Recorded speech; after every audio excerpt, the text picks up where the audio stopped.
ہائے ہائے، اگر تم خامند ہو تو بیوی کے لیے رحمت بن جاؤ، بیوی ہو تو خامند کے لیے رحمت بن جاؤ، ایک دوسرے کو عزت دو، ہاتھ اٹھانا، گالیاں دینا، یہ کہاں کی انسانیت ہے؟ پھر ہمارا معاشرہ جوائنٹ فیملی سسٹم ہے، ساس ہو کر سسر ہو کر بچے اور بچی کی زندگی میں اتنا داخل ہو جانا کہ ان کی زندگی کو برباد کر دینا، یہ میرے پورے معاشرے کا ایک سلگتا ہوا، ایک جلتا ہوا، ایک دکھ دیتا ہوا، یہ ایک اتنا بڑا روگ ہے کہ میں کتنے ہی آنسو بہاؤں تو میں اس غم کا حق نہیں ادا کر سکتا جو ہر گھر میں لڑائی ہے۔ ساس اور سسر کا بے جا دخل بچی کی زندگی میں، اس نے گھروں کو آگ لگا دی ہے۔ ہمارے پڑوسی ذمہ دار ہیں، ان پڑھ ہیں بڑے ذمہ دار، تعلیم اتنی نہیں ہے، تو ان کے ایک بچے کا میں نکاح پڑھانے گیا تو ان کے والد بیٹھے تھے نکاح سے پہلے، ایسے ہی تو مجھ سے کہنے لگے مولانا صاحب میری بیوی نے مجھ سے کہا کہ دیکھو ہم دونوں عمر گزار چکے ہیں، تو ایسا کرو اپنے بیٹے کا گھر الگ بناؤ اور اس کی بیگم کو وہاں لے کر آؤ، اگر یہاں لے کر آؤ گے تو ہم دونوں کہیں ان کی زندگی خراب نہ کر بیٹھیں اور ان کی زندگی میں دخل دے دے کر کہیں ان کی زندگی کو تنگ نہ کر دیں، میرے بیٹے کا الگ گھر بنا، وہاں اس کی بیگم لوگ کے لیے لے کر آ تاکہ ہم ان کی زندگی میں داخل نہ ہو سکیں۔ میں حیران ہو کر ان کو دیکھ رہا کہ ان پڑھ باپ، ان پڑھ ماں، اور اتنی اعلیٰ درجے کی بات۔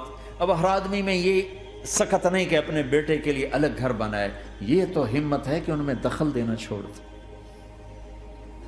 کہ خامند سے زیادہ خامند کے ماں باپ اس کی بیوی پہ حق جتا رہے ہوں، یہ میرے نبی کی معاشرت نہیں ہے۔ میں دکھ سے کہہ رہا ہوں، آپ محسوس نہ فرمائیں، کوئی عورت ساس ہے تو محسوس نہ کرے، کوئی سسر بیٹھے محسوس نہ کریں، میں درد بھری فریاد کہہ رہا ہوں، یہ میرے معاشرے کا سلگتا ہوا ایک مسئلہ ہے، ایک گہرا داغ ہے جس نے زندگیوں کو تباہ و برباد کر کے رکھ دیا ہے۔ کہیں اس کو الٹ بھی ہوتا ہے کہ آنے والی لڑکی ایسی بدتمیزی کرتی ہے کہ اس کے خامند کے ماں باپ کو بے عزت کر کے رکھ دیتی، رشتہ داروں سے توڑ کے رکھ دیتی ہے، یہ کیسز بھی ہیں لیکن یہ تھوڑے ہیں، یہ دوسرے والے زیادہ ہیں۔ میں اپنے نبی کی معاشرت بتانا چاہتا ہوں کہ میرے نبی کی زندگی میں محبت کے سوا کچھ نہ تھا، کل کائنات کے نبی ہیں۔ اور حضرت عائشہ سے کہہ رہے عائشہ دوڑ لگائیں، عائشہ دوڑ لگائیں، کوئی یہاں کہہ سکتا ہے، کوئی مولانا کہہ سکتا ہے بیوی سے آؤ بیگم دوڑ، تمہارا توڑے گول تو گھر ہی نکل تھی دوڑنا کتنے، چلو پوڑیاں چڑھ دے رہا کرو، پوڑیاں چڑھو ہیں۔ عائشہ دوڑ لگائیں، کون کہہ رہے ہیں؟ دو جہان کے سردار عائشہ دوڑ لگائیں، تمہاری تو بزرگی فوت ہو جائے۔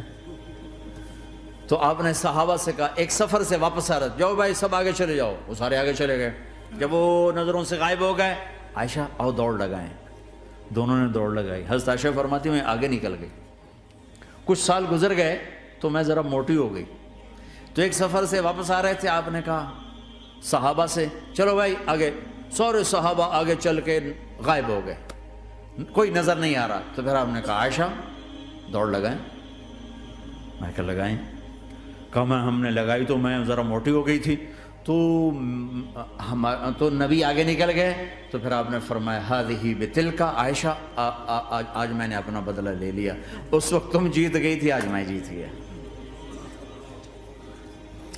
آپ نے نبی کی زندگی پڑھو اللہ کے واسطے کہ آپ نے گھر کیسے چلائے، کھانے کو کچھ نہیں اور بیویاں خوش ہیں، سلوک تھا نا، کھانے کو کچھ نہیں ہے، 2 مہینے چولہا نہیں جلتا ہے، لیکن بیویوں کو ایسی محبت تھی کہ وہ قربان ہوتی جا رہی، اور یہاں سب کچھ دے کر گھروں میں آگ ہے، اس لیے کہ بول ٹھیک نہیں، نہ خامد کا بول ٹھیک ہے نہ بیوی کا بول ٹھیک ہے، اور عام طور پر زیادتی چونکہ مردوں کی طرف سے ہوتی، کبھی عورتوں کی طرف سے بھی ہوتی، میں تو دونوں کے لیے بات کر رہا ہوں۔ اس زبان کو میٹھا کرنا سیکھ لو، اگر اپنے گھروں کو چین سے سکھ سے بھرنا چاہتے ہو تو چیزوں سے نہیں آئے گا، تمہارے سلوک سے، بیہیویئر سے آئے گا۔ اپنے سلوک اچھے کرو، اپنے رویے اچھے کرو۔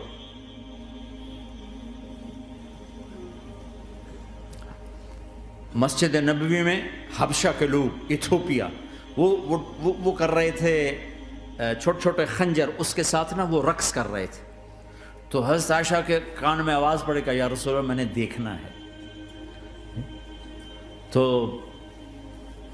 کوئی ہمارے ایسا ہوتا کہتا تو لایا نہیں کرتی، فضول کام دیکھتی، تو نبی کی بیوی کو چل بیٹھ قرآن پڑھ، چل مصلی پہ بیٹھ جا، چل تسبیح پڑھ۔ تجھے خیال کیسے آیا؟ دنیا میں دین مٹ رہا ہے، تمہیں خیال کیسے آیا کہ تو تماشا دیکھتی ہے؟ آپ نے کہا آؤ دیکھتے ہیں۔ خود آپ دروازے میں کھڑے ہو گئے اور عائشہ کو پیچھے کھڑا کر لیا۔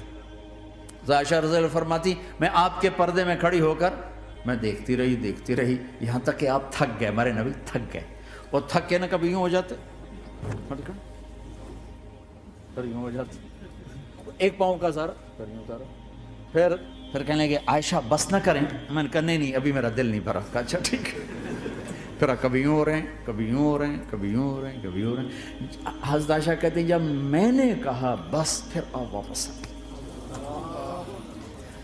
یہ میرے نبی کی زندگی ہے۔ تم لان تان سے زندگی بنانا چاہتے، ساس سسر بہو پر بیٹے سے بھی زیادہ حق جتانا چاہتے۔ یہ عام معاشرے کی بات بتا رہا ہوں کہ بہت تباہی ہے۔ میں تو مسائل سن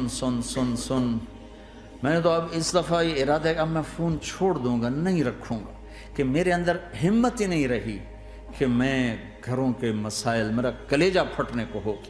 ایسے ظلم ہیں، ایسے ظلم ہیں۔ ہمارا سسرالی معاشرہ بڑا ظالم ہے، بڑا ظالم، 99.99% ظلم ہے۔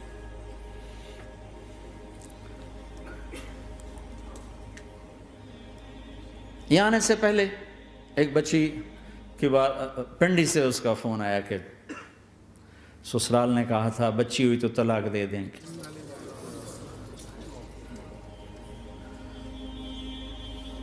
بچی ہو گئی،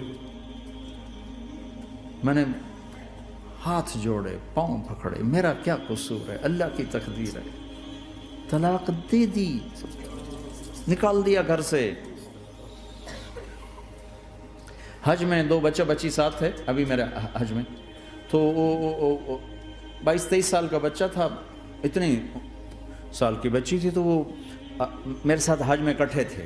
تو ہم عرفات میں تھے، تو وہ بچہ میرے پاس آ گیا اور کہا بس مولانا میں اپنے گھر سے بڑا تنگ ہوں اور میں نے فیصلہ کیا میں جاتے اپنی بیوی کو طلاق دے دوں گا۔ میں نے کہا شادی کتنا عرصہ کا؟ 3 سال۔ میں نے کہا بیٹا ایسا نہ کرو، میں جب حج سے ہم واپس جائیں گے نا عزیزیہ میں، تو تم دونوں میاں بیوی میرے پاس آنا۔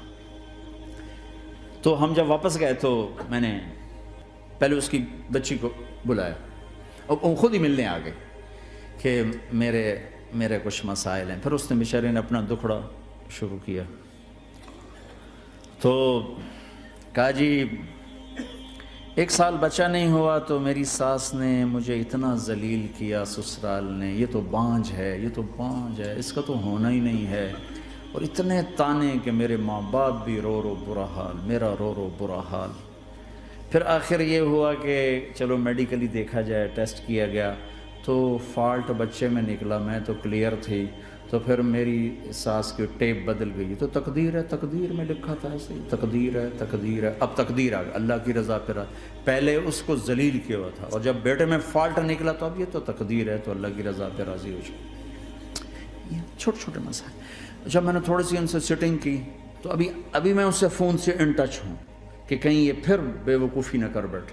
کہا مولانا ہمارا گھر سکھی ہو گیا پر ماں باپ دونوں ناراض ہو گئے۔ میں نے ان کی ناراضگی کی فکر نہ کر، انہیں راضی کرنا تیرے ذمے، تیری بیوی کے ذمے نہیں ہے، تو اپنا حسن سلوک باقی رکھ۔ اس حد تک یہ ہمارے گھروں میں جو نہ جاننے کی وجہ سے دیکھو تمہارے یہاں ٹریفک کا سسٹم کتنا اچھا ہے، 10,000 گاڑیاں چل رہی ہوں، ٹریفک بلاک نہیں ہوتی، چل رہی ہوتی، چونکہ ہر آدمی اپنی لائن میں چل رہا ہے۔ اور ہمارے پاکستان میں 10 گاڑیاں کٹھی ہو کے سر پھنسا کے کھڑی ہو جاتی ہیں، ساری رات کھلوتے رہتے ہیں، راہ نہیں دیتے، کھلوتے ہیں کئی دفعہ او تو ہٹ او تو ہٹ او تو پیچھے ہو 200 گاڑیاں ادھر 200 ادھر. یہ چونکہ میں روز سڑکوں پہ چلتا ہوں, روز یہ تماشا دیکھتا ہوں. اگر تم اپنی لائن میں رہو تو کوئی فساد ہی نہیں. جب تم اپنا بیریئر کراس کرتے ہو پھر فساد شروع ہو جاتا.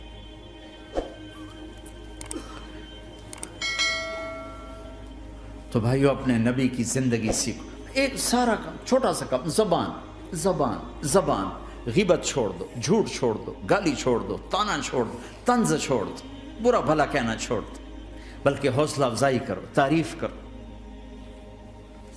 ایک ہماری دھوبن تھی ماسی شریفہ, مرحوم 85 میں فوت ہوئی, سن 85, بہت لڑاکی تھی.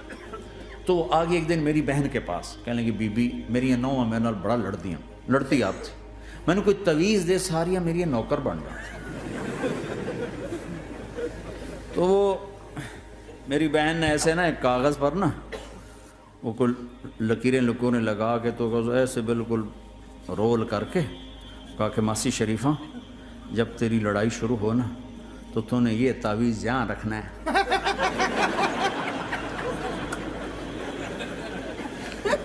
اور اس کو گرنے نہیں دینا. اگر یہ گر گیا تو بڑا فساد ہو جائے گا. اب کیا چکر تھا, وہ چپ کرانا تھا اس کو, لڑائی تو ساری اس کی تھی.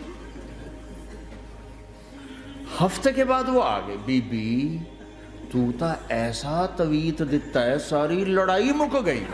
کیوں, جو ماسی شریفہ آپ چپ ہو گئی, یا وہ شروع ہوتے وہ ایسے کر کے بیٹھ جاتے, لڑائی ختم. تو میں سب کو یہ تعویذ دے کے جا رہا ہوں, جب تمہاری لڑائی شروع ہو تعویذ یہاں رکھ لینا, بولنا نہیں. دیکھنا چند دنوں میں تمہارے گھروں میں محبت کے پھول کھلیں گے.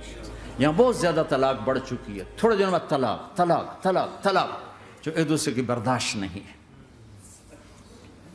یہ میرے نبی کی زندگی ہے, برداشت کرو.